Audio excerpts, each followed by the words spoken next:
Mestské divadlo Trenčín uvádza najkrajšiu slovenskú povesť o tom, že láska je silnejšia ako skala. Máme tu 15. storočie.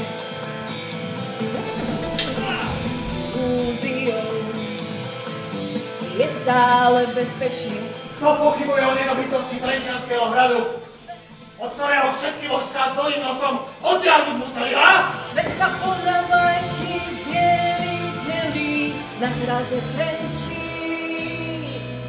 Kapitán velí. Nož! A som nesmierne šťastný, že konečne som uvidel najkrajšiu ženu na Trenčianskom hrade. Veď Brenginu ako Fatimu. Oči ani nemáte. Poď. Nie, coś niczego, bardzo smacznego. Co to dopierna jest? Turecký med. Nie, to nemôžem, je to naše národné tajomstvo. Máš na výber. Objednávam si u vás pravidelné dodávky tureckého medu na náš dvor v Budíne. Zaplatíme kráľovství. Co? Co s ňou máš? Ale nie pravdu. Skaza! A čo keby som ti priniesol na hrad prameň života? Čujem tvoj plač, keď zacvetí skala a naša láska to všetko spája.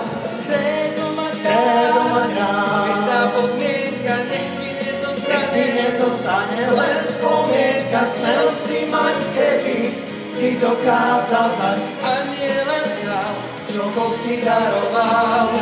Zažite s nami príbeh lások z Trenčianskeho hradu, plný napätia, túžby pomoci, ale aj humoru, tanca a skvelej hudby. Voda v našej studni lásky na odpoveď. Na otázky, kam ideme a kto my sme, takto spolu s láskou skúsme. Odteraz nebudeš nosiť závoj. Nech sú všetky moje poddané rovnaké. Nie, pani, prosím. Zbytočná je naša túžba, nekonečná. Nenaplnená láska je večná. Studňa lásky už čoskoro aj u vás. Aktuálne informácie nájdete na www.mestskedivadlotrenčín.sk alebo na facebookovej stránke Mestského divadla Trenčín. Jestem królem bez konia.